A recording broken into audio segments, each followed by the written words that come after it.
आज जो हम टॉपिक डिस्कस करने लगे हैं वो है स्पेसिफिक रिलीफ एक्ट 1877। ये एक्ट जो है इसका मकसद इक्विटेबल रेमेडीज़ प्रोवाइड करना है, और इक्विटेबल रेमेडीज़ वो रेमेडीज़ हैं जो कि कोर्ट की सवाबदीद पे या उसकी डिस्क्रेशन पे हैं। ये बेसिकली कॉन्ट्रैक्ट एक्ट की एक कंटिन्यूएशन है जिसके थ्रू कॉन्ट्रैक्ट्स की ब्रीच और कॉन्ट्रैक्ट्स के स्पेसिफिक परफॉर्मेंस इन्फोर्स की जाती है। स्पेसिफिक रिलीफ एक्ट की इन्फोर्समेंट डेट है 7 फरवरी 1877, और इसका ऑब्जेक्टिव जैसे कि हम प्रीएम्बल से देख सकते हैं वो ये है, whereas it is expedient to define and amend the law relating to certain kinds of specific relief obtainable in civil suits, it is hereby enacted as follows। अब ये जो एक्ट है इसके बारे में एक दो बातें आपको बतानी बहुत ज़रूरी होंगी कि ये जो स्पेसिफिक रिलीफ होती है ये 2-3 तरह की इसमें बताई गई है, जिसमें सबसे पहले डैमेजेस हैं कॉम्पनसेटरी रेमेडीज़ के तहत, फिर स्पेसिफिक रेमेडी है जो कि enforcing the person to do और to refrain from doing a thing he is under an obligation to do, यानी कि कोई कॉन्ट्रैक्ट है उसको इन्फोर्स किया जाएगा या उसकी कोई स्पेसिफिक परफॉर्मेंस है उसको इन्फोर्स किया जाएगा। उसके बाद जो थर्ड चीज़ ये प्रोवाइड करता है वो है इंजंक्शन, यानी स्टे। इंजंक्शन टेम्परेरी भी हो सकता है, परमानेंट भी हो सकता है। सो ये कुछ स्पेसिफिक रिलीफ्स हैं जो कि कोर्ट की इक्विटी के तहत प्रोवाइड की जाती हैं स्पेसिफिकली कॉन्ट्रैक्ट्स में। अब हम आते हैं इसके पार्ट 1 की तरफ, जिसके अंदर ये कहता है, शॉर्ट टाइटल इसका है स्पेसिफिक रिलीफ एक्ट 1877। इसकी जो लोकल एक्सटेंट है, it extends to the whole of Pakistan. अब इस दर ये बताया जाए आपको जा सकता है कि पंजाब में इसकी अमेंडमेंट हुई है 2012 में, लेकिन हम इस लॉ को पाकिस्तान की ओवरव्यू से पढ़ेंगे। इसकी कमेंसमेंट डेट जो है वो है जी 1 day of May 1877। Section 2 repeal करता है 1891 के एक्ट को और अमेंड करता है। अब हम सेक्शन 3 की तरफ आते हैं। ये इंटरप्रिटेशन क्लॉज है। In this act, unless there is something repugnant to the subject or context, obligation includes every duty enforceable by law. Trust includes every species of express, implied or constructive fiduciary ownership. अब जो trust है वो भी उसकी भी specific remedy ही होगी अगर उसकी कोई ब्रीच होती है उसके किसी इंस्ट्रूमेंट की। Trustee includes every person holding expressly by implication or constructively a fiduciary character. Settlement means an instrument other than a will or a codicil as defined by the Succession Act 1925, whereby the destination or devolution of successive interest in movable or immovable property is disposed of or is agreed to be disposed of। यानी जो settlement instrument है will के अलावा, और जिसकी destination भी यही है कि जो सक्सेसिव इंटरेस्ट देगा मूवेबल और इमूवेबल प्रॉपर्टी में, वो भी इसी के अंडर डील होता है। Words defined in contract act and all words occurring in this act which are defined in the contract act 1872 shall be deemed to have the meanings respectively assigned to them by this act. यानी जो contract act में इस तरह की जो terms हैं उनको भी इन्हीं कॉन्टेक्स्ट में पढ़ा जाएगा। सेक्शन 4 सेविंग्स के बारे में है।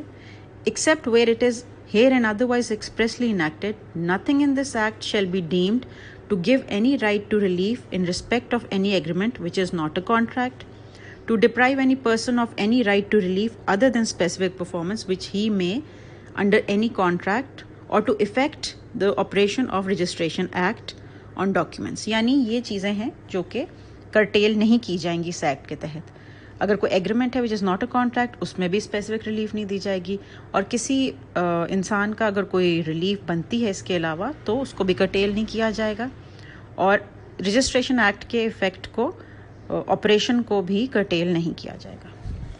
सेक्शन 5 आता है जी स्पेसिफिक रिलीफ हाउ गिवन। अब ये सेक्शन जो है ये डिफाइन कर रहा है स्पेसिफिक रिलीफ को कि स्पेसिफिक रिलीफ एक्ट 1877 के तहत कौन सी स्पेसिफिक रिलीफ दी जाएगी। Clause A कहता है by taking possession of certain property and delivering it to the claimant. B, by ordering a party to do the very act which he is under an obligation to do. C, by preventing a party from doing that which he is under an obligation not to do. This is preventive relief. By determining and declaring the rights of parties otherwise than by an award of compensation or by appointing a receiver. अब ये सारी वो specific remedies हैं जो कि SRA 1877 के तहत provide की जाती हैं. सेक्शन 6 कहता है preventive relief. Specific relief granted under clause C of section 5 is called preventive relief. जैसे हमने पहले पढ़ा कि किसी पार्टी को किसी काम से रोक देना जो उसकी ऑब्लिगेशन है ना करने की, वो प्रिवेंटिव रिलीफ है. सेक्शन 7 कहता है relief not granted to enforce penal law. अब जो स्पेसिफिक रिलीफ है वो किसी पीनल लॉ की इन्फोर्समेंट के लिए नहीं है, ये एक सिविल रेमेडी है, सिविल राइट की इन्फोर्समेंट के लिए. इसमें पीनल लॉ इन्वॉल्व नहीं है. अब हम आते हैं इसके पार्ट 2 की तरफ, चैप्टर 1, जो कि बड़ा इंपॉर्टेंट है, specific relief of recovering possession of property. पहला इसमें जो इंस्टेंस है वो है इमूवेबल प्रॉपर्टी का. सेक्शन 8 कहता है recovery of specific immovable property. A person entitled to the possession of specific immovable property may recover it in the manner prescribed by the Code of Civil Procedure 1908. अब इसके तहत जो suit for possession file किया जाता है civil court में, वो section 8 specific relief act के तहत किया जाता है. इसी तरह सेक्शन 9 कहता है suit by person dispossessed of immovable property. If any person is dispossessed without his consent of immovable property otherwise than in due course of law, he or any person claiming through him by suit may recover possession thereof, notwithstanding any other title that may be set up in such a suit. Nothing in this section shall bar any person from suing to establish his title to such property and to recover possession thereof. No such suit under this section shall be brought against the federal government or any provincial government. No appeal shall lie from any order or decree passed in any suit instituted under this section, nor shall any review of any such order or decree be allowed. अब ये बड़ा important बातें इसमें 3-4 की गई हैं. एक तो ये कि अगर कोई इंसान ऐसा है कि जिसकी कोई प्रॉपर्टी उसकी है या नहीं है, टाइटल है कि नहीं, लेकिन उसकी पोजेशन में है, उसको डिस्पोजेस किया गया है, तो वो इस सेक्शन के तहत सूट फाइल कर सकता है. अब इसको हम रेड विद इसकी कंजंक्शन के साथ पढ़ सकते हैं जो हमारा है इलीगल डिस्पोजेशन एक्ट, और दूसरा आ जाता है जी जो हमारा CRPC का सेक्शन 145, जिसमें भी हम इमूवेबल प्रॉपर्टी के ऊपर कोई अगर झगड़ा है उसकी बात करते हैं, और उसमें पोजेशन के ऊपर अगर कोई ब्रीच ऑफ पीस हो सकता है तो वो भी इससे रिलेटेड ही है. सो बेसिकली अगर किसी को डिस्पोजेस किया गया है तो उसका टाइटल है कि नहीं है, वो इसके तहत उसको वापस हासिल कर सकता है. और एक और जो इम्पोर्टेंट बात है, ये अपीलेबल नहीं है. इस सेक्शन के तहत जो होगा ऑर्डर या decree, it is not appealable. अब आ जाते हैं जी हम recovery of specific movable property. Section 10 कहता है a person entitled to the possession of specific movable property may recover the same in the manner prescribe by code of civil procedure. जैसा कि सेक्शन 8 में कहा गया था कि जो प्रोसीजर है, इन सब चीज़ों का जो रेमेडी इसमें दी गई हैं वो CPC में है. तो इसी तरह से एक्सप्लेनेशन 1 है a trustee may sue under this section for the possession of property to the beneficial interest in which the person for whom he is trustee is entitled. Explanation 2 कहती है a special or temporary right to the present possession of property is sufficient to support a suit under this section.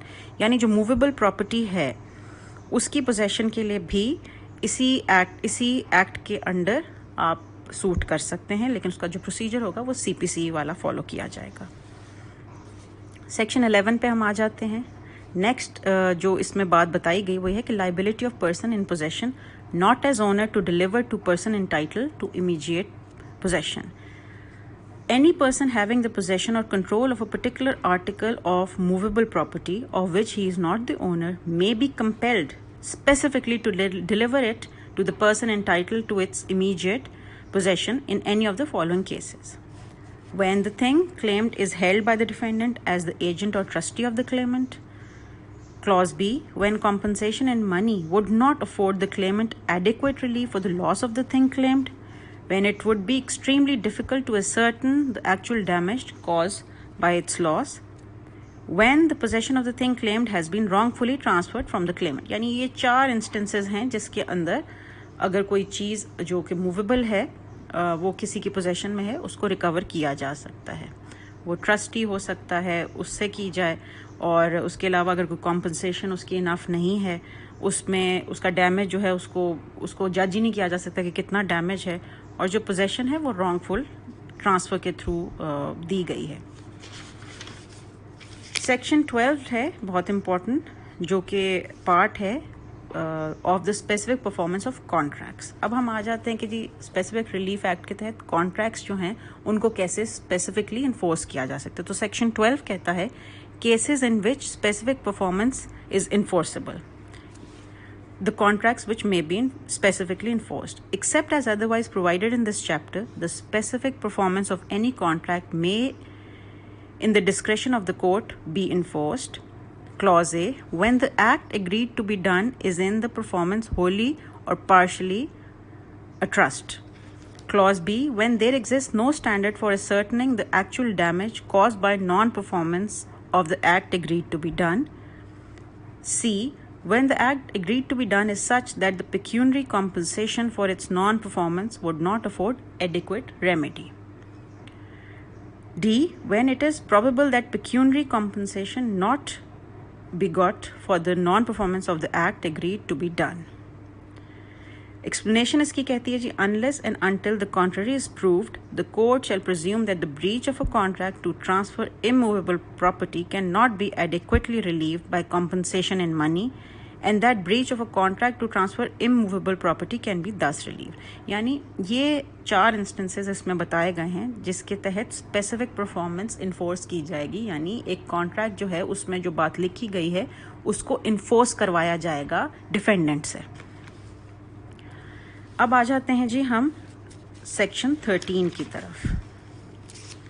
Contracts of which the subject has partially cease to exist. अब ये वो 2-3 इस तरह के points हैं जिसके अंदर contract जो है उसका कुछ पोर्शन जो है वो रहता ही नहीं है, या जो है वो परफॉर्म नहीं हो सकता किसी वजह से, या कि एक कोई इंडिपेंडेंट कॉन्ट्रैक्ट होता है एक कॉन्ट्रैक्ट के विद इन।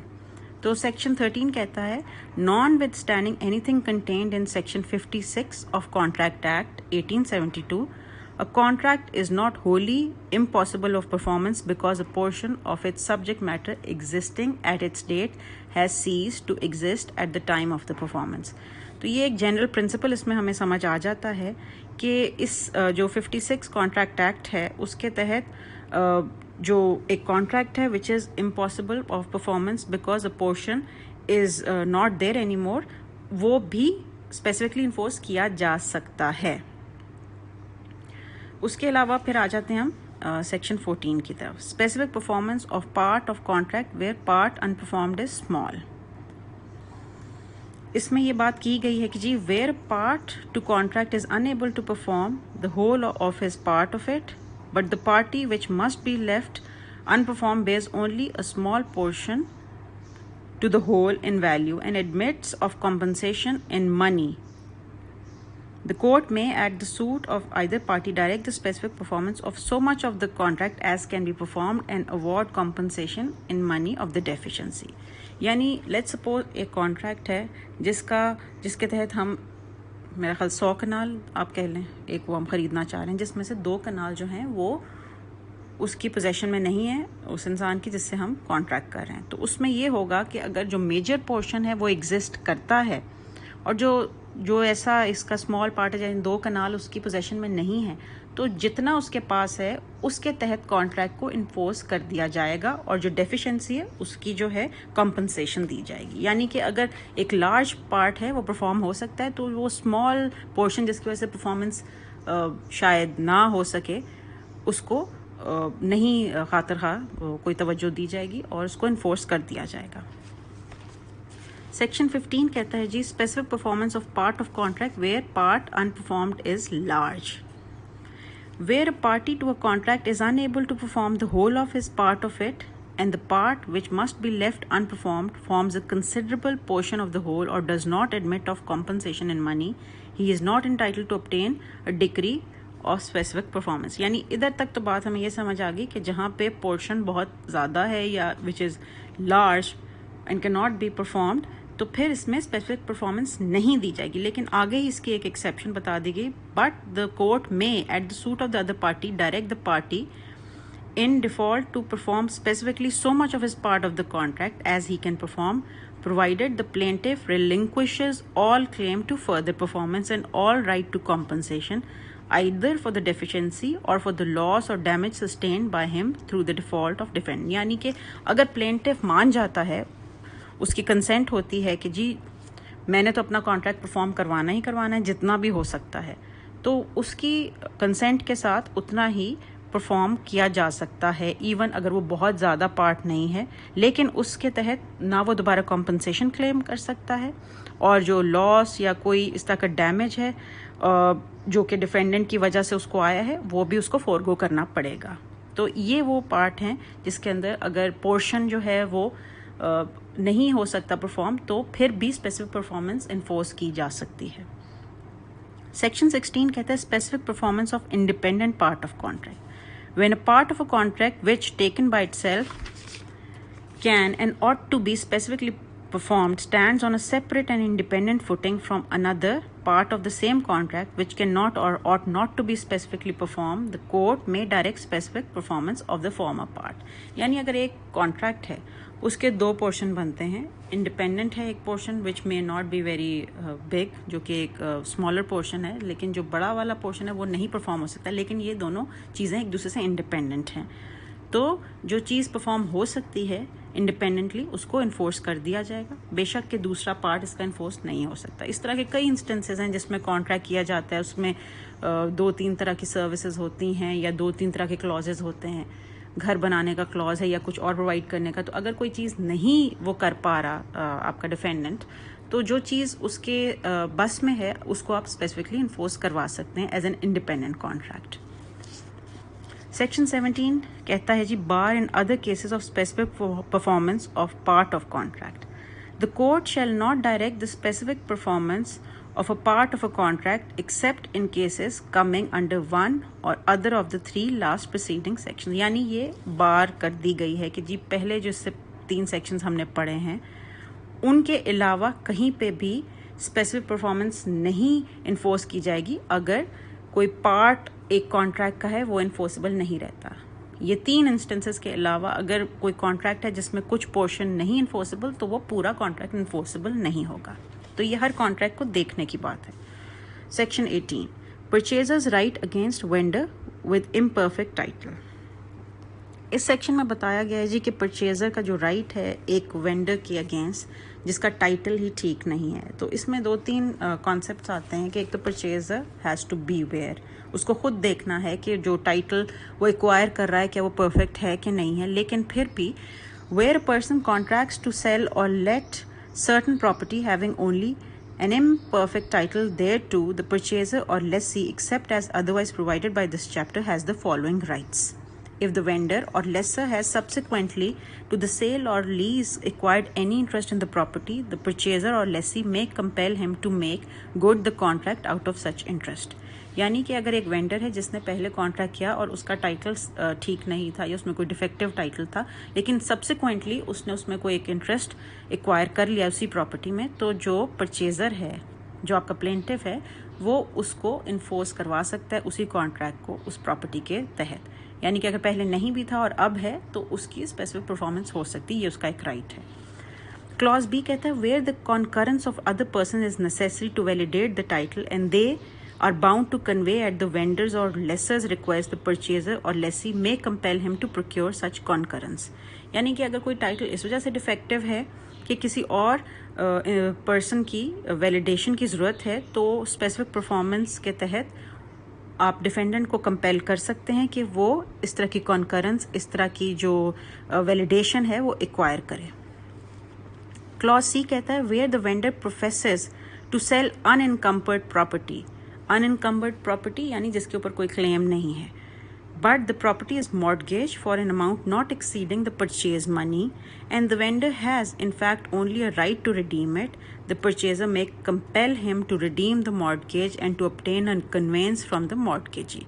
यानी अगर एक कोई प्रॉपर्टी मॉर्गेज है उस परचेज मनी की अमाउंट के मुताबिक, तो फिर उसमें भी स्पेसिफिक परफॉर्मेंस कराई जा सकती है कि वो मॉर्गेज छुड़वाए और फिर अपना जो पार्ट है वो परफॉर्म करे. अब क्लॉज डी कहता है जी where the vendor or lessor sues for specific performance of the contract and the suit is dismissed on the ground of his imperfect title, the defendant has a right to return of his deposit, if any, with such compensation thereon as may be considered reasonable by court to his cost of the suit and to the lien of such deposit, compensation and cost on the interest and cost on the interest of the vendor or lessee on the property agreed to be sold or let. यानी let's suppose अगर कोई specific performance किसी contract की आपने उसके लिए suit file किया है लेकिन वो डिसमिस हो जाता है इम्परफेक्ट टाइटल की वजह से, तो जो डिफेंडेंट है उसका राइट है जो उसको डिपॉजिट है वो उसको वापस मिले.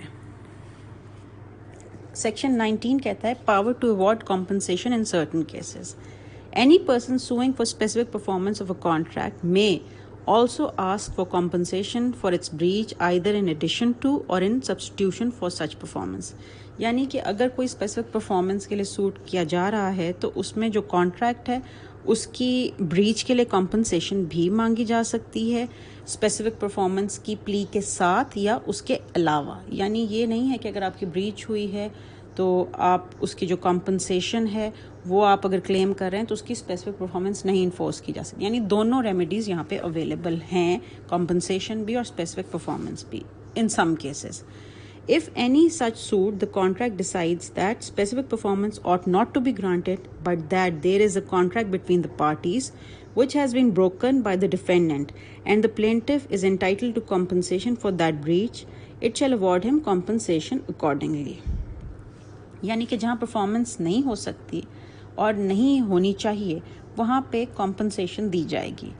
If in such suit the court decides that specific performance ought to be granted but that it is not sufficient to satisfy the justice of the case and that some compensation for breach of the contract should also be made to the plaintiff, it shall award him such compensation accordingly. यानी कि अभी जब आप समझते हैं कि performance एक contract की जो है वो इनफ रिलीफ नहीं है, उसके अलावा भी प्लेंटिफ को कुछ जो एक लॉयर है वो जो उसकी आर्ग्यू करता है प्ली, उसके ऊपर अगर जज ये चाहे कि उसको एक्स्ट्रा भी कोई कॉम्पनसेशन दी जाए तो वो दी जा सकती है.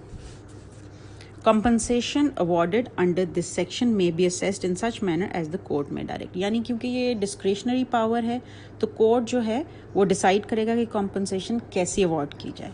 Explanation. The circumstance that the contract has become incapable of specific performance does not preclude the court from exercising the jurisdiction conferred by this section. यानी कि अगर कोई कॉन्ट्रैक्ट हो ही नहीं परफॉर्म सकता और उसकी जो है वो इम्पॉसिबल हो गया तो ये कोर्ट की डिस्क्रेशन को किसी तरीके से भी कर्टेल नहीं करता कि वो इस सेक्शन के तहत कोई ना कोई कॉम्पनसेशन पार्टीज को दे. सेक्शन 20 बात करता है जी liquidation of damages not a bar to specific performance. यानी कि अगर किसी कॉन्ट्रैक्ट में डैमेजेस के एक क्लॉज दिया गया है कि अगर ये ब्रीच होता है तो उसमें इतने डैमेजेस दिए जाएंगे, तो जो उसकी डैमेजेस की लिक्विडेशन है या वो डैमेजेस अगर दे दिए जाएं तो वो स्पेसिफिक परफॉर्मेंस को बार नहीं करते. ये पहले भी एक चीज़ हमने देखी है कि यानी डैमेजेस भी दिए जा सकते हैं, स्पेसिफिक परफॉर्मेंस भी इंश्योर की जा सकती है. ये कहता है जी ये section a contract otherwise proper to be specifically enforced may thus be enforced though a sum be named in it as the amount to be paid in case of its breach and the party is willing to pay the same. यानी कि अगर एक liquidated damages का clause एक contract में दिया गया है तो ये बार नहीं करता कि आप स्पेसिफिक परफॉर्मेंस इन्फोर्स करवाएं. अब आते हैं जी हम सेक्शन 21 की तरफ जो कि बहुत इंपॉर्टेंट है. इसमें फिर जिस तरह एक क्वेश्चन आता है कि contracts which are not specifically enforceable, यानी कौन से कॉन्ट्रैक्ट्स हैं जो कि इन्फोर्स नहीं किए जा सकते. तो सेक्शन 21 कहता है the following contracts can not be specifically enforced. Clause A, a contract for the non-performance of which compensation in money is adequate relief. Specific relief में जो एक प्रिंसिपल सबसे इम्पॉर्टेंट वो ये है कि अगर किसी भी ब्रीच की, किसी भी तरह की जो आपकी सिविल इंजरी है उसमें आपके जो पैसे हैं या मनी है, इट इज़ इनफ कॉम्पनसेशन, तो आपको स्पेसिफिक रिलीफ नहीं दी जाएगी। यानी आपको स्पेसिफिक रिलीफ की ज़रूरत ही नहीं है अगर आपके पैसे जो हैं वो आपका डैमेज पूरा करते हैं। सो बेसिकली जहाँ पे पैसे या जो मनी है इट्स नॉट एडिक्वेट रिलीफ, वहाँ पे स्पेसिफिक परफॉर्मेंस की जाएगी इन्फोर्स, और जहाँ पे पैसों की वजह से नहीं हो सकता कोई भी आपका लॉस ओवरकम, तो फिर आपकी स्पेसिफिक परफॉर्मेंस ही आपको करवाई जाएगी। तो जहाँ पे जी पैसे आपने दे दिए, आपने डैमेज कवर कर दिया, ये भी एक जगह हो गई जहाँ पे आपको स्पेसिफिक रिलीफ नहीं मिलेगी। दूसरा आ गया जी, a contract which runs into such minute or numerous details or which is so dependent on the personal qualifications or volition of the parties or otherwise from its nature is such that the court cannot enforce such specific performance of its material term। यानी इतना ही complicated कोई contract है जिसके इतने parts हैं और इतनी चीज़ें उसमें इन्वॉल्व हैं कि उसकी स्पेसिफिक परफॉर्मेंस नहीं पॉसिबल, तो वो भी इन्फोर्स नहीं किया जाएगा। और या ऐसी कोई चीज़ उसके अंदर है कि जो डिफेंडेंट है या जो पार्टीज़ हैं उनकी कोई किसी पर्सनल क्वालिफिकेशन या कि उनकी कोई मर्जी के ऊपर वो चीज़ डिपेंड करती, वो इन्फोर्स नहीं किया जाए। फॉर लेट्स सपोज कोई सिंगर है या लेट्स सपोज उसकी कोई ऐसी पर्सनल क्वालिफिकेशन है, कोई आर्टिस्ट है, वो उसने ड्रॉ करना है लेकिन वो नहीं कर पा रहा, तो इसको इन्फोर्स नहीं किया जा सकता।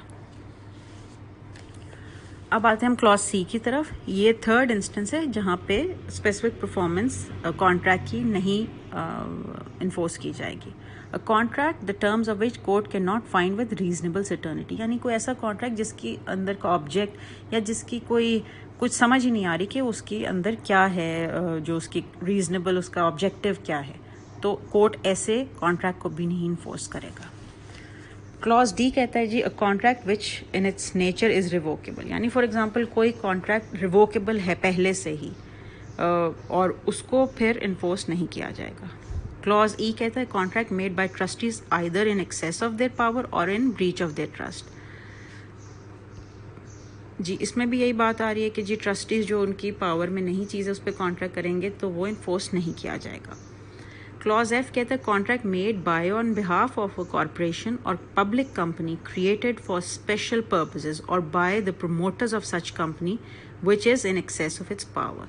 यहाँ पे भी यही बात है कि कोई कंपनी कॉर्पोरेशन है, उसके जो प्रोमोटर्स हैं उन्होंने अगर कोई ऐसा कर लिया कॉन्ट्रैक्ट जो कि उनकी पावर में नहीं था, तो उसको भी स्पेसिफिकली इन्फोर्स नहीं किया जाएगा। क्लॉज जी कहता है जी, a contract the performance of which involves the performance of a continuous duty extending over a longer period than 3 years from its date। So अगर कोई कॉन्ट्रैक्ट ऐसा है कि जिसकी परफॉर्मेंस कंटिन्यूड है और वो 3 साल से ऊपर चला जाता है, तो ऐसे कॉन्ट्रैक्ट को भी इन्फोर्स नहीं करवाया जाएगा। Clause H, a contract of which a material part of the subject matter supposed by both parties to exist has before it has been made ceased to exist। सो अगर कोई चीज़ ऐसी है उस कॉन्ट्रैक्ट का जो उसका जो कंसिडरेशन है या उसका पार्ट ऐसा है कि जो कि दोनों पार्टीज़ की नॉलेज में नहीं है, लेट्स सपोज एक घर है उसको आग लग गई, वो है ही नहीं वहाँ पे, तो उस तरह की परफॉर्मेंस भी नहीं इन्फोर्स की जाएगी क्योंकि दोनों पार्टीज़ की नॉलेज में वो नहीं था। इसके अगला जो पार्ट आ जाता है जी वो है, and save as provided by the arbitration act 1940 no contract to refer present or future differences to arbitration shall be specifically enforced. ये जिस तरह आपको समझ आ गई कि आर्बिट्रेशन एक्ट के तहत अगर कोई डिफरेंसेस आर्बिट्रेशन काउंसिल को रेफर करने हैं तो इस चीज़ को भी इन्फोर्स नहीं कराया जा सकता। But if any person who has made such a contract other than an arbitration agreement to which provisions of this said act apply and has refuse to perform it sues in respect of any subject which he has contracted to refer, the existence of such contract shall bar the suit. यानी अगर एक कोई contract independently किया गया है कि arbitration होगी और उसके तहत ही सारा कुछ डिसाइड किया जाएगा, तो फिर वो सूट इसके तहत नहीं किया जा सकता। अब आते हैं जी हम इसके सेक्शन 22 की तरफ, discretion as to decreeing specific performance. अब आती बात कि इक्विटेबल रेमेडी वो ही होती है जिसमें कोर्ट की डिस्क्रेशन होती है to provide relief where no other relief is adequate. तो यहाँ पे भी यही बात है कि जी कोर्ट की डिस्क्रेशन क्या है। Discretion as to decreeing specific performance, the jurisdiction to decree specific performance is discretionary and the court is not bound to grant such relief merely because it is lawful to do so, but the discretion of the court is not arbitrary but sound and reasonable, guided by judicial principles and capable of correction by a court of appeal. ये बहुत important, इसमें जो principal है specific relief का वो ही बता दिया गया है कि एक कोर्ट जो है अगर उसको लॉफुल रेमेडी लगती भी है तो वो ज़रूरी नहीं है वो आर्बिट्री पावर के तहत, यानी एक उस ख़ास उस मकसद के तहत कि जिसका वजह से किसी को नुकसान हो सकता है, रेमेडी नहीं इन्फोर्स करेगा जब तक कि उसकी ज़रूरत ना हो। तो उसके रीज़न्स होने चाहिए, उसका उस जो जजमेंट है या उस तरह की जो आपने रिलीफ दी है उसके पीछे कोई कॉज होना चाहिए या उसके पीछे कोई एक ख़ास जस्टिस होना चाहिए। अदरवाइज ऐसी चीज़ को जुडिशल प्रिंसिपल्स के बगैर इन्फोर्स नहीं किया जाएगा, और अगर कर दिया गया तो कोर्ट ऑफ अपील उसको ओवरटर्न कर देगा। The following are the cases in which court may properly exercise a discretion not to decree specific performance. Number 1, where the circumstances under which the contract is made are such as to give plaintiff an unfair advantage over the defendant, though there may be no fraud or misrepresentation on the plaintiff's part. तो अगर जहाँ पे specific performance नहीं दी जाएगी, ऐसी जगहों पे जहाँ पे किसी प्लेंटिफ को बहुत एडवांटेज मिलता है डिफेंडेंट के ऊपर, अनफेयर एडवांटेज, दो उसमें कोई फ्रॉड इन्वॉल्व नहीं है। Number 2, where the performance of the contract would involve some hardship on the defendant which he did not foresee, whereas its non-performance would involve no hardship for the plaintiff. यानी ये वो equitable एक approach है जिसके अंदर अगर plaintiff जो है उसको कोई नुकसान नहीं हो रहा, लेकिन ऐसी स्पेसिफिक परफॉर्मेंस से डिफेंडेंट को खासा नुकसान होगा, तो ये कॉन्ट्रैक्ट इन्फोर्स नहीं किया जाएगा, यानी कोर्ट ऐसी कोई अनफेयर जजमेंट नहीं देगा। The following is a case in which the court may properly exercise a discretion to decree specific performance, where the plaintiff has done substantial acts or suffered losses in consequence of a contract capable of specific performance. यानी अगर plaintiff ने इतने act कर लिए हैं उसी contract के तहत कि उसको बहुत ज़्यादा लॉस होगा, तो फिर स्पेसिफिक परफॉर्मेंस इन्फोर्स कर दी जाएगी। अब आते हैं जी सेक्शन 23 की तरफ। वो इसमें बताया गया है कि किन लोगों के कॉन्ट्रैक्ट्स या किन लोगों के लिए कॉन्ट्रैक्ट्स को स्पेसिफिकली इन्फोर्स किया जाएगा, यानी कौन ऐसा सूट कर सकता है। Except as otherwise provided by this chapter, specific performance of a contract may be obtained by any party thereto, यानी जो पार्टी है कॉन्ट्रैक्ट की। Clause B, the representative in interest or the principal of any party thereto, provided that where the learning, skill, solvency, or of any party, quality of such party is a material ingredient in the contract, or where the contract provides that his interest shall not be assigned, his representative in interest or his principal shall not be entitled to specific performance of the contract unless where his part thereof has already been performed.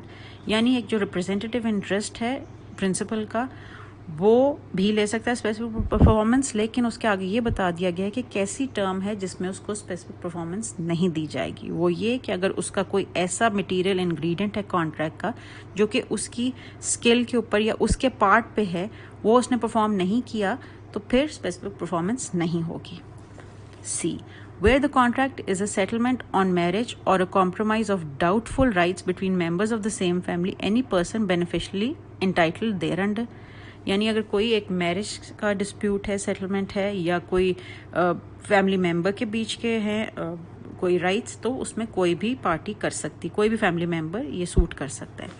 Where the contract has been entered into by a tenant for life in due exercise of power the remainder man, यानी कोई एक tenant है जिसने सारी जिंदगी के लिए contract किया हुआ है, तो जो उसका रिमाइंडर मैन यानी जो आखिरी रह जाएगा वो भी कर सकता है। Reversionary in possession, where the agreement is a covenant entered into with his predecessor in title and the reversioner is entitled to the benefit of such covenant, यानी जो कि एक जो पोजेशन रखता है उसका आगे से जो भी जिसको भी वो पोजेशन गई है उसके पास उसका पोजेशन है, वो भी इसके तहत सूट कर सकता है। रिवर्जनर इन रिमाइंडर, यानी कि जो पीछे रह गया है जिसके पास पोजेशन है, या जो बंदा इन्वॉल्व है उस वक़्त उस राइट के साथ या उस प्रॉपर्टी के साथ। When a public company has entered into a contract and subsequently becomes amalgamated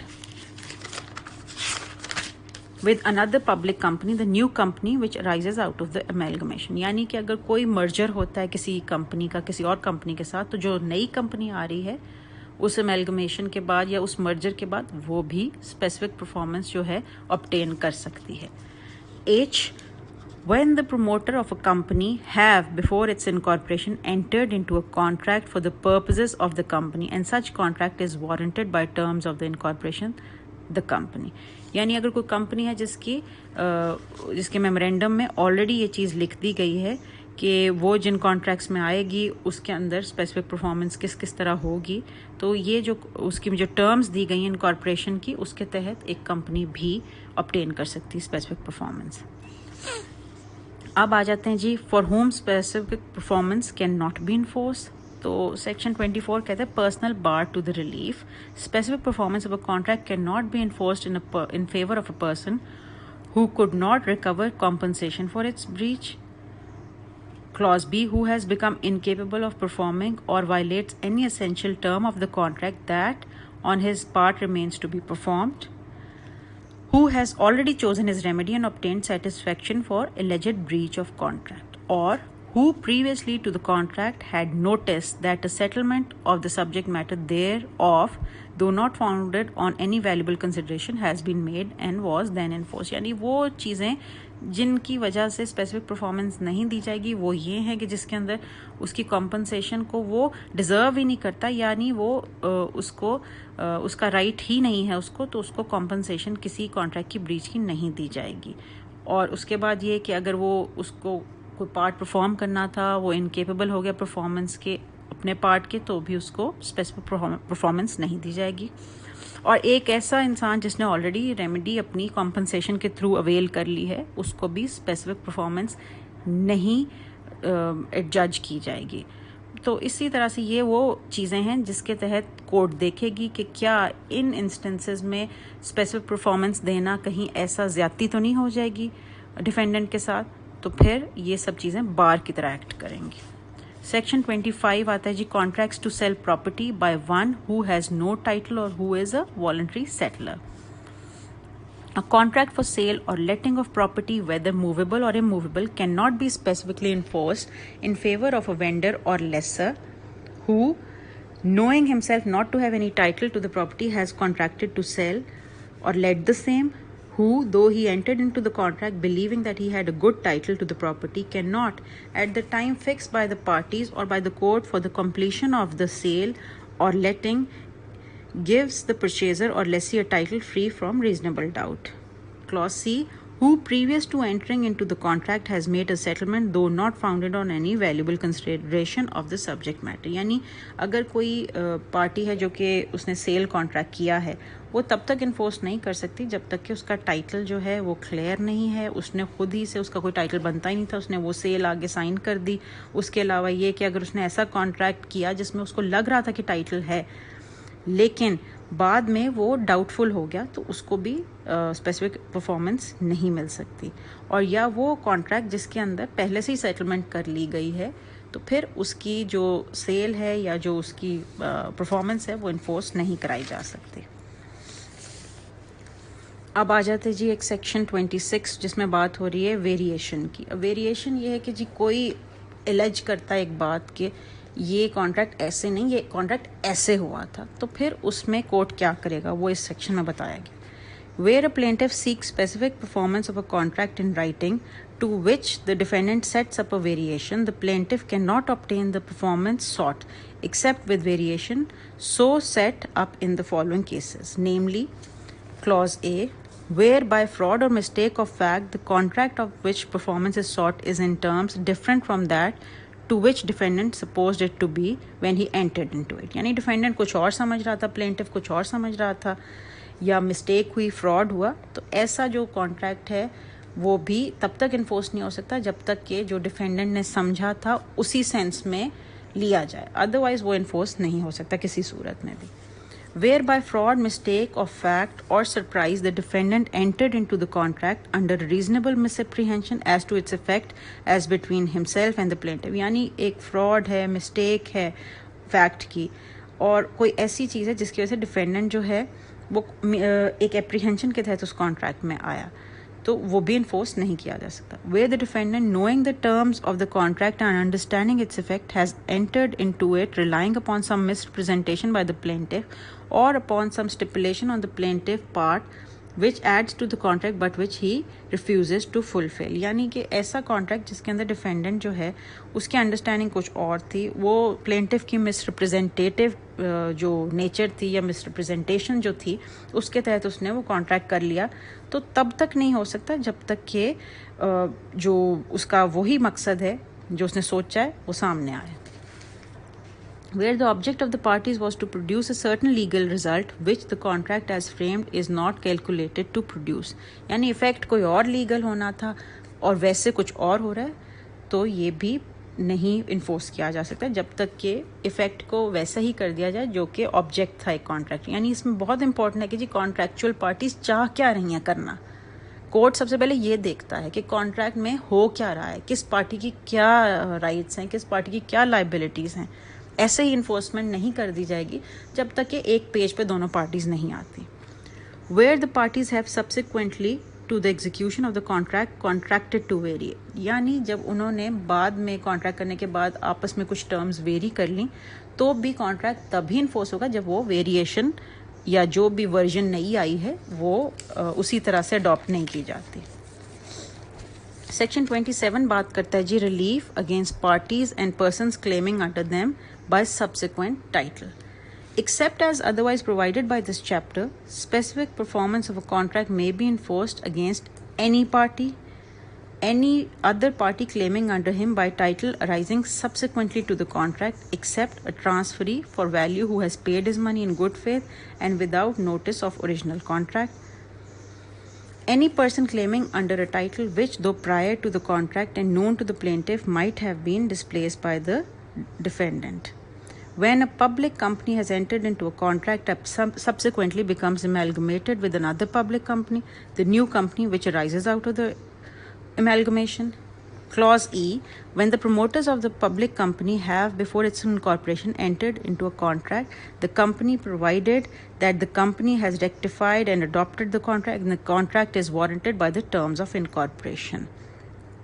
तो इसमें यही बात बताई गई है कि अगर इस चैप्टर में जहाँ जहाँ एक्सेप्शंस दी गई हैं किसके खिलाफ इन्फोर्स किया जा सकता है कॉन्ट्रैक्ट, यानी जिस तरह वो पार्टीज थी कि इन्फोर्स कौन कर सकता है, इस सेक्शन में बताया गया कि किन के अगेंस्ट इन्फोर्स किया सकता है. यानी जो पार्टी इन्वॉल्व है उसके अगेंस्ट, रिप्रेजेंटेटिव इन इंटरेस्ट के तहत, या कोई कंपनी है वो अब नई कंपनी बन गई एमैल्गमेशन के बाद, या कोई एक प्लेंटिफ है उसके अंडर कोई क्लेम कर रहा है उसके तहत, वो डिफेंडेंट के जो अंडर क्लेम कर रहा है उसके तहत. इसी तरह से 3-4 इंस्टेंसेस में बताया गया कि रिलीफ किस से ली जा सकती है, यानी कौन है जो कि परफॉर्मेंस करेगा. 27A बता रहा है जी specific performance in cases of part performance of a contract to lease. Subject to the provisions of this chapter, where a contract to lease immovable property is made in writing, signed by the parties thereto, or on their behalf, either party may, notwithstanding that the contract, though required to be registered, has not been registered, sue the other for specific performance of the contract if, where the specific performance is claimed by the lessor, he has delivered possession of the property to the lessee in part performance of the contract, and where the specific performance is claimed by the lessee, he has in part performance of the contract taken possession of the property, or being already in possession, continues in possession in part performance of the contract and has done some act in furtherance of the contract, provided that nothing in this section shall affect the rights of a transferee for consideration who has no notice of the contract or of the part performance thereof. This section applies to the contracts to lease executed after the first day of April 1930. यानी ये enforcement के बाद की एक date दी गई जिसके बाद की जो लीज एग्रीमेंट्स हैं उनके ऊपर अप्लाई होता है, लीज के कॉन्ट्रैक्ट्स जो हैं. लेट्स सपोज कि जी एक कोई है आपका जो पार्टी है जिसका लैंड है, उसने आगे लीज किया, उसने कुछ अपनी तरफ से एक्ट्स ऐसे कर दिए, या वो जिसको लैंड लीज किया गया है उसने पार्ट परफॉर्मेंस कर दी, तो फिर भी ऐसा लीज एग्रीमेंट, ऐसा लीज कॉन्ट्रैक्ट इन्फोर्स कर दिया जाएगा. यानी दोनों तरफ से कुछ ना कुछ इसमें एक्ट्स हो गए हैं. सेक्शन 28 बात करता है what parties can not be compelled to perform. अब इसमें कन्फ्यूजन की ज़रूरत नहीं है, इसमें बड़ी सिंपल बातें की गई हैं कि जी कॉन्ट्रैक्ट है, उसको ब्रीच किया गया है या उसको नहीं परफॉर्म किया जा रहा, तो उसको कोर्ट कैसे स्पेसिफिकली परफॉर्म कराएगा। लेकिन कुछ पार्टीज़ ऐसी हैं जिनको कंपेल नहीं किया जा सकता, और वो कौन सी पार्टीज हैं? Specific performance of a contract can not be enforced against a party thereto in any of the following cases: if the consideration to be received by him is so grossly inadequate with reference to the state of the things existing at the date of the contract as to be either by itself or coupled with other circumstances evident of fraud or undue advantage taken by the plaintiff। यानी इतनी ही कम compensation उसको दी जा रही है किसी चीज़ के लिए जो on the face of it shows कि कोई fraud हुआ है। If his assent was obtained by misrepresentation, whether willful or innocent, concealment, circumvention of unfair practices of any party to whom performance would become due after the contract, or by any promise of such party which has not been substantially fulfilled। यानी कि ये वो exceptions हैं जिसमें performance नहीं compel की जा सकती, जो कि एक डिफेंस में आप पुट अप कर सकते हैं एक सूट में स्पेसिफिक परफॉर्मेंस की। यानी अगर आपका जो कंसेंट है, आपका असेंट है, वो किसी फ्रॉड, मिसरिप्रेजेंटेशन, कंसीलमेंट की वजह से ऑब्टेन कर लिया गया है उस कॉन्ट्रैक्ट को, तो वो आप उस चीज़ के लिए नहीं बाउंड किया जा सकता, आपको कोर्ट आपको स्पेसिफिकली परफॉर्म नहीं वो कॉन्ट्रैक्ट करवा सकता। ये उसकी सेकंड आ गई। क्लॉज थर्ड में आता है, if his assent was given under the influence of mistake of fact, misapprehension और surprise, provided that when the contract provides for compensation in case of mistake, compensation may be made for a mistake within scope of such provision, and the contract may be specifically enforced in other respects if proper to be so enforced। ये एक छोटी सी exception इस section की दे दी गई है कि let's suppose अगर आपकी जो एप्रीहेंशन मिस्टेक ऑफ एक्ट भी हो गया है, तो उसमें अगर कॉम्पनसेशन देने से उसका अजाला हो सकता है तो किया जाए, लेकिन अगर कुछ और ऐसे पार्ट्स हैं जो कि परफॉर्म किए जा सकते हैं, उनकी इन्फोर्समेंट करवाई जा सकती। लेकिन अगर फ्रॉड है, मिसरिप्रेजेंटेशन है, कंसीलमेंट है, तो ये सब वो डिफेंसेस है जिसमें स्पेसिफिक परफॉर्मेंस का सूट जो है वो नहीं जज किया जाएगा।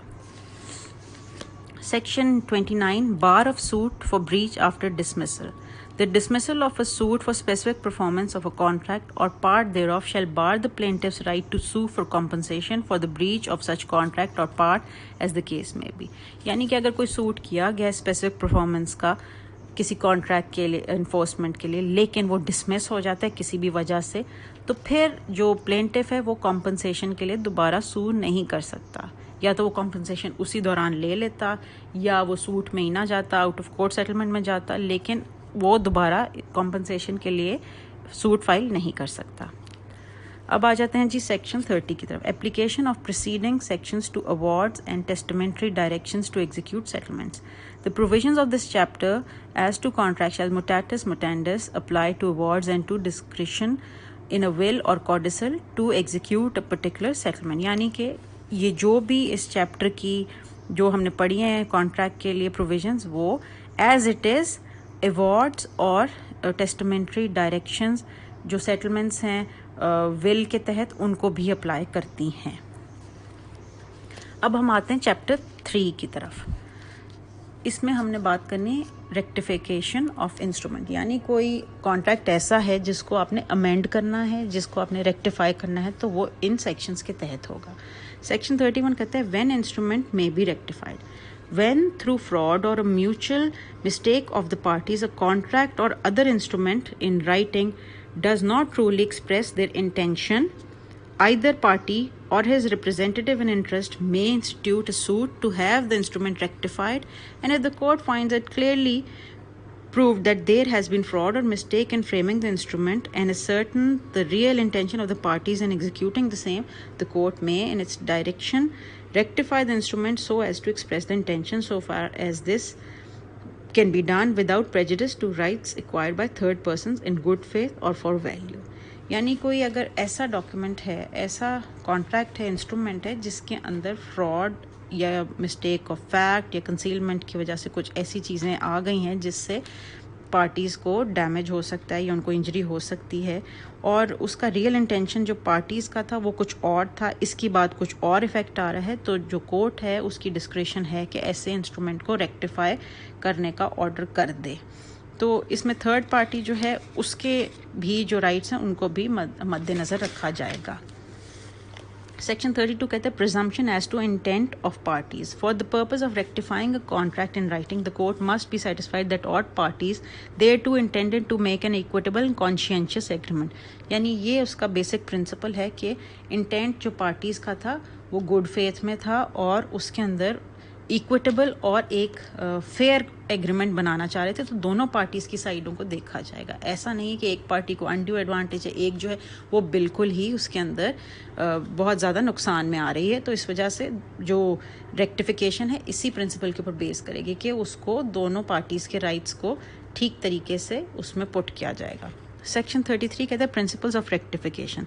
In rectifying a written instrument, the court may inquire what the instrument was intended to mean and what were intended to be its legal consequences, and is not confined to the inquiry what the language of the instrument was intended to be. यानी जो main उसका principal है इस rectification का वो ये है कि देखा जाएगा कि पार्टीज़ का इंटेंट क्या था और उसमें वो उस डॉक्यूमेंट वो उसको उसका मतलब क्या होना चाहिए था और उसका लीगल कॉन्सिक्वेंस क्या होता है, तो फिर उसको रेक्टिफाई कर दिया जाएगा। 34 सेक्शन कहता है जी specific performance of rectified contract. A contract in writing may be first rectified and then if the plaintiff has so prayed in his plaint and the court thinks fit specifically enforced. यानी अगर एक जो contract है, एक agreement है, उसको rectification उसकी होनी है और हो गई है, उसके बाद अगर प्लेंटिफ ने ये प्रे पुट की है या ऐसी चीज़ उसने कोर्ट से मांगी है कि मुझे ये स्पेसिफिकली इन्फोर्स करके दिया जाए, तो फिर ऐसा कॉन्ट्रैक्ट स्पेसिफिकली इन्फोर्स किया जा सकता है। अदरवाइज नहीं किया जाएगा, बस अमेंडमेंट कर दी जाएगी, रेक्टिफाई कर दिया जाएगा। Of the rescission of contracts, chapter 4 बात करता है जी कॉन्ट्रैक्ट्स जिनकी रिसीजन हो सकती है। Section 35 when rescission may be adjudged, any person interested in a contract in writing may sue to have it rescinded, and such rescission may be adjudged by the court in any of the following cases, namely where the contract is voidable or terminable by the plaintiff, where the contract is unlawful for causes not apparent on its face and the defendant is more to blame than the plaintiff, where a decree for specific performance of a contract of sale or of a contract of a lease has been made and the purchaser or lessee makes default in payment of the purchase money or other sums which the court has ordered him to pay. सो इस section में 3-4 बातें बताई गई जबकि contract resigned हो जाएगा, यानी वो उसको कैंसिल कर दिया जाएगा, ख़त्म कर दिया जाएगा। तो वो 2-3 बातें हैं जिसके अंदर ये जो रिसीजन है वो ऑर्डर की जाएगी जब कॉन्ट्रैक्ट वॉइडेबल है या टर्मिनेबल है प्लेंटिफ से, यानी उसके अंदर ऐसी कोई क्लॉज रखा गया कि जी आइदर पार्टी की डिस्क्रिशन पे इसको रिसाइन कर दिया जाएगा, या कॉन्ट्रैक्ट अनलॉफुल है किसी वजह से वो जो अपेरेंट नहीं हो रही उसमें बात, या डिक्री और स्पेसिफिक परफॉर्मेंस जो है वो मिल गई थी लेकिन उसमें जो डिफेंडेंट है उसने डिफ़ॉल्ट कर दिया पेमेंट में, तो फिर ऐसा कॉन्ट्रैक्ट भी रिसाइन किया जा सकता है। सेक्शन 36 बात करते हैं rescission for mistake. Rescission of a contract in writing can not be adjudged for mere mistake unless the party against whom it is adjudged can be restored to substantially the same position as if the contract has not been made. यानी अगर कोई party है उसको उसकी पुरानी place पे ही वापस नहीं जाया जा सकता, यानी उसको वही राइट्स दोबारा नहीं मिल सकते जो होने चाहिए थे इस कॉन्ट्रैक्ट से पहले, तो फिर रिसीजन जो है वो नहीं ऑर्डर की जाएगी और वो एडजज नहीं की जाएगी सिर्फ मिस्टेक की बेस पे। Section 37 Alternative prayer for rescission in suit for specific performance. A plaintiff instituting a suit for the specific performance of a contract in writing may pray in the alternative that if the contract cannot be specifically enforced, it may be rescinded and delivered up to be cancelled, and the court, if it refuses to enforce the contract specifically, may direct it to be rescinded and delivered up accordingly. यानी इसमें simple बात ये बताई गई है कि जी आपकी जो रिसीजन है एक ऑल्टरनेटिव रेमेडी हो सकती है कि अगर स्पेसिफिक परफॉर्मेंस एक कॉन्ट्रैक्ट की नहीं हो सकती तो कोर्ट की डिस्क्रिशन ये है कि वो रिसीजन इसकी ऑर्डर कर दे या उसको कैंसिल कर दे। तो ये प्लेंटिफ का एक प्रेयर में एक उसकी प्ली सेट की जाएगी। Section 38. Court may require party resigning to do equity. On adjudging the rescission of a contract, the court may require the party to whom such relief is granted to make any compensation to the other party which justice may require. यानी वही बात आ गई कि जो court है वो दोनों parties की राइट को भी देखेगा, वो देखेगा कि इक्विटी क्या डिमांड करती है, यानी सेंस ऑफ जस्टिस क्या डिमांड करता है कि क्या कॉन्ट्रैक्ट ख़त्म होने से दूसरी पार्टी को कोई बहुत ज़्यादा नुकसान तो नहीं हो रहा, या रिसाइन करने से दूसरी पार्टी बिल्कुल ही एक लो पोजीशन पे तो नहीं आ गई। तो फिर कोर्ट ये जज करेगा कि जो पार्टी जिसके प्ली पे रिसाइन किया जा रहा है या कैंसिल किया जा रहा है कॉन्ट्रैक्ट, वो दूसरी पार्टी को कुछ ना कुछ compensation they. Chapter 5 of cancellation of instruments. पहले हमने रिसीजन की बात की, इसी की फॉर्म है कैंसिलेशन की, when cancellation may be ordered. Section 39 कहते हैं जी, any person against whom a written instrument is void or voidable who has reasonable apprehension that such instrument if left outstanding may cause him serious injury may sue to have it adjudged void or voidable, and if the court may in its discretion so adjudge it and order it to be delivered up and cancel। यानी कि अगर एक contract already void है, written instrument और voidable है at the choice of one party, तो उसको अगर रीजनेबल एप्रीहेंशन है कि ऐसे कॉन्ट्रैक्ट से उसको कोई नुकसान हो सकता है, तो वो कोर्ट को सूट करेगा कि भाई इसको आप कैंसिल करें। If the instrument has been registered under the registration act, the court shall also send a copy of its decree to the officer in whose office the instrument has been so registered, and such officer shall note on the copy of the instrument contained in his books the fact of its cancellation। यानी अगर कोई register हुआ हुआ है document तो उसको भी notice जाएगा, और उसके बाद ये है कि जी वो कैंसिल हो जाएगा उस रजिस्टर से भी। सो बेसिकली रजिस्ट्रेशन अगर हुई भी है तो वो कैंसिलेशन उस डॉक्यूमेंट की कोर्ट के ऑर्डर से, डिक्री से हो सकती है। अब आते हैं हम सेक्शन 40 की तरफ। What instrument may be partially cancelled? Where an instrument is evidence of different rights or different obligations, the court may in a proper case cancel it in part and allow it to stand for the residue। यानी for example कोई ऐसा contract है जिसमें कुछ portion ऐसा है जो कि अनलॉफुल है, या जो ऐसा है कि जो कि डिफरेंट पार्टीज़ की जो ऑब्लिगेशंस हैं उनको क्लियर नहीं कर रहा, तो ऐसे पार्ट को कैंसिल कर दिया जाएगा, बाकी जो पार्ट है उसको रहने दिया जाएगा। सेक्शन 41 कहता है जी, powers to require party for whom instrument is cancel to make compensation. ये भी रिसीजन की तरह पहले ही जैसे हमने बात की थी कि अगर कोई पार्टी कैंसिल कराती है इंस्ट्रूमेंट और दूसरी पार्टी को नुकसान होता है, तो कोर्ट डायरेक्ट करेगा उस पार्टी को कि वो कैंसिलेशन की वजह से नुकसान की कॉम्पनसेशन दे। On adjudging the cancellation of an instrument, the court may require the party to whom such relief is granted to make any compensation to the other which justice may require। अब chapter 6 की तरफ आते हैं। इसमें है जी declaratory decrease. जिस तरह से हमने पहले बात की, इक्विटेबल रेमेडीज़ के तहत जो कोर्ट है स्पेसिफिक परफॉर्मेंस जज कर सकता है, और उसके अलावा इंजंक्शन आपके जो हैं वो ऑर्डर कर सकता है। इसी तरह डिक्लेरेटरी राइट्स यानी डिक्लेरेशन भी दे सकता है। तो सेक्शन 42 कहता है कि declaration of court as to declaration of status or right, any person entitled to any legal character or to any rights as to any property may institute a suit against a person denying or interested to deny his title to such character or right, and the court may in its discretion make therein a declaration that he is so entitled, and the plaintiff need not in such suit ask for further relief. यानी ये इसमें जैसे suit for declaration किया जाता है civil courts में, वो इस सेक्शन के तहत होगा कि जी किसी का लीगल कैरेक्टर है, उसके तहत कोर्ट ने डिक्लेरेशन दे दी कि ही दिस इज़ हिज राइट, और इसके अलावा हो सकता है कि उस सूट में वो कोई और रेमेडी ना मांगे या कोर्ट और कोई रेमेडी ना ऑर्डेन करे। Barred to such declaration, provided that no court shall make any such declaration where the plaintiff being able to seek further relief than a mere declaration of title omits to do so। यानी कि अगर उसके अलावा कोई relief plaintiff मांग सकता था तो उसके अलावा उसने नहीं मांगी, तो फिर ऐसी रिलीफ उसको कोर्ट नहीं देगा। अब आ जाते हैं हम जी चैप्टर 7 की तरफ, अपॉइंटमेंट ऑफ रिसीवर्स। सेक्शन 44 बात करता है जी अपॉइंटमेंट ऑफ रिसीवर्स की। The appointment of receiver pending a suit in a matter resting in the discretion of the court. Reference to the civil procedure, the mode of his appointment and his right, powers, duties and liabilities are regulated by code of civil procedure.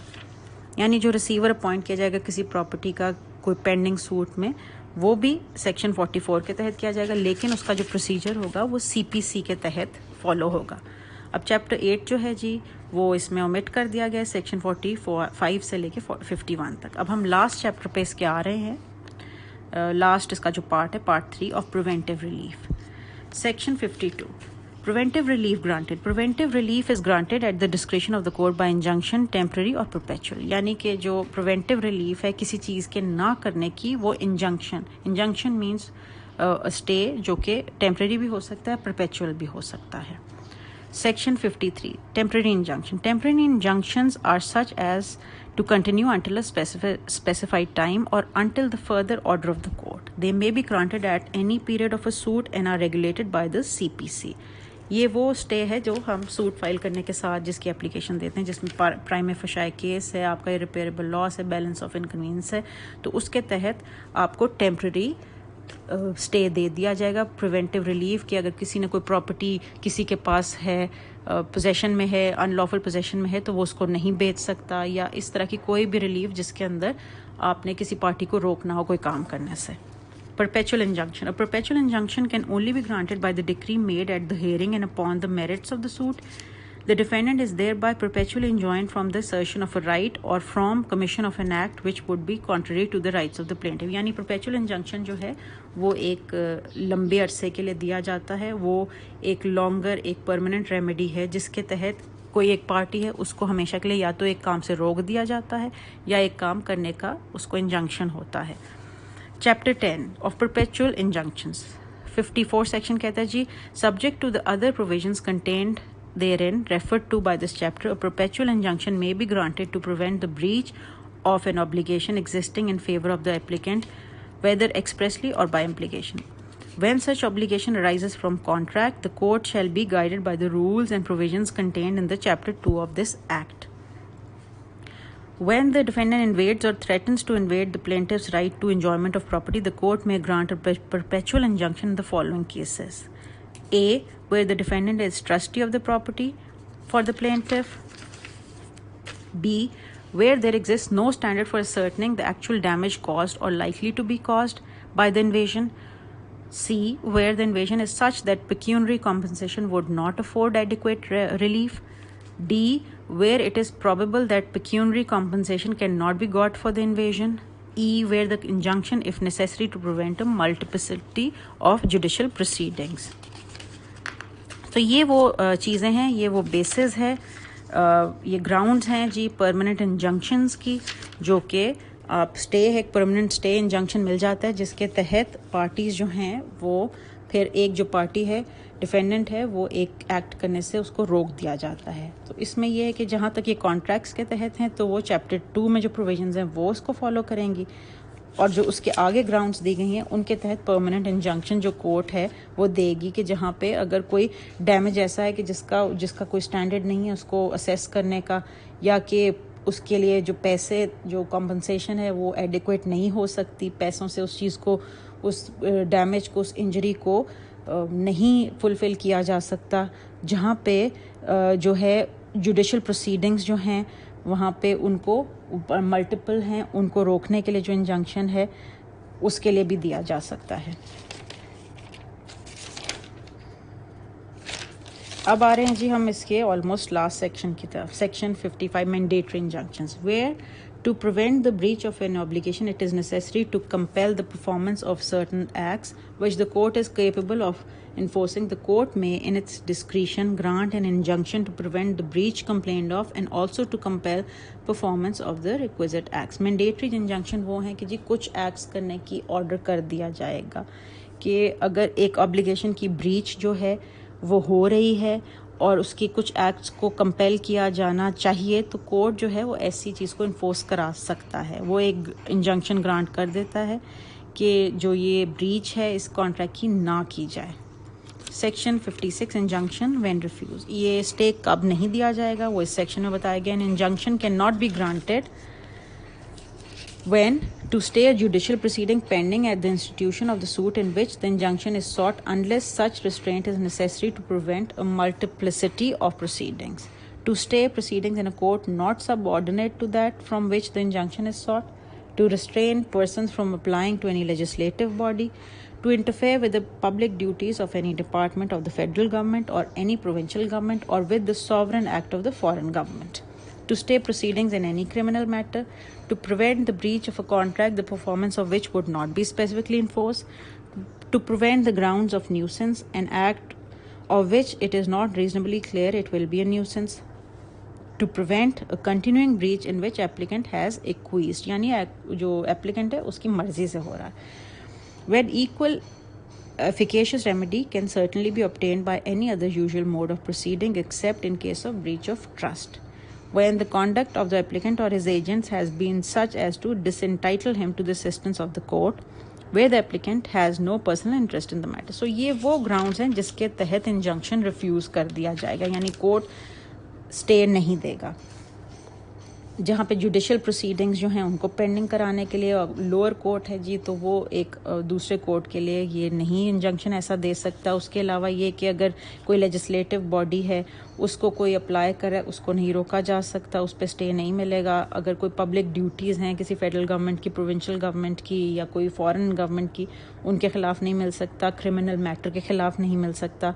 जहाँ पे contract जो है जो कि enforce नहीं कर सकता उसके ख़िलाफ़, या उस मतलब उसको फिर रिफ्यूज़ कर दिया जाएगा ऐसे स्टे को. और कोई न्यूसेंस ऐसी है जो कि पता ही नहीं कि न्यूसेंस है कि नहीं है, तो उसके ख़िलाफ़ भी इंजंक्शन नहीं मिलेगा. और अगर कोई ऐसी चीज़ है जो कि एप्लीकेंट जो है उसकी अपनी किसी एक्ट से कोई ऐसी चीज़ है जो उसने खुद की मान ली है या जिसको उसने एग्री कर लिया है, तो उसके ख़िलाफ़ भी इंजंक्शन नहीं मिलेगा. और कोई अगर और रेमेडी मिल सकती है तो वहाँ पे भी स्टे नहीं ग्रांट किया जाएगा. और कुछ ऐसी जगह हैं जहाँ पे जो एप्लीकेंट है उसने ऐसा कॉन्डक्ट रखा या उसकी ऐसी मामलात हैं जिसकी वजह से कोर्ट जो है समझता नहीं कि उसको स्टे देना चाहिए. और जहाँ पे कोई पर्सनल इंटरेस्ट ही नहीं है पार्टी का, वहाँ पे भी स्टे नहीं दिया जाएगा. तो सेक्शन 57 जो उसका लास्ट सेक्शन है वो कहता है जी injunctions to perform negative agreement.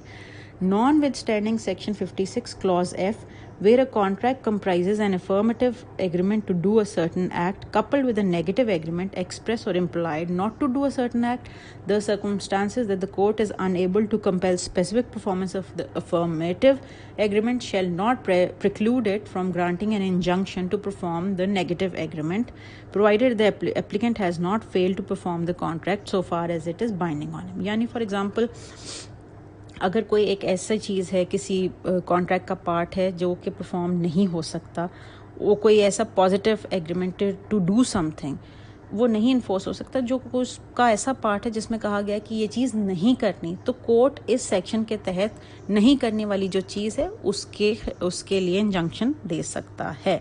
यानी नेगेटिव एग्रीमेंट जो है उसको रोकने के लिए, यानी किसी चीज़ से रुकने के लिए कहा गया है तो कोर्ट उस पर स्टे दे देगा कि ये पार्टी अब ये काम ना करे. सो जी यहाँ पे हमारा ख़त्म होता है स्पेसिफिक रिलीफ एक्ट, जो कि एक इक्विटेबल रेमेडी एक्ट है. कॉन्ट्रैक्ट्स में ज़्यादातर इस्तेमाल होता है, प्रॉपर्टी में भी, प्रॉपर्टी के केसेस में, डिक्लेरेशन में, पोजेशन के सूट के लिए, और फिर कॉन्ट्रैक्ट्स हैं या एग्रीमेंट्स हैं या ट्रस्ट डीड्स हैं जिनकी रेक्टिफिकेशन, कैंसिलेशन या रिसिजन होनी है. तो बेसिकली ये बहुत ही इम्पॉर्टेंट लॉ है कॉन्ट्रैक्ट लॉ का, उसकी कंटिन्यूएशन है. लेकिन इसके तहत कोई क्रिमिनल प्रोसीडिंग को स्टे नहीं किया जा सकता. ये पीनल लॉ नहीं है और इसमें इसके तहत पीनल पनिशमेंट या कोई ऐसी रेमेडीज़ नहीं ली जा सकती जो कि सिविल नेचर की ना हो. तो थैंक यू सो मच.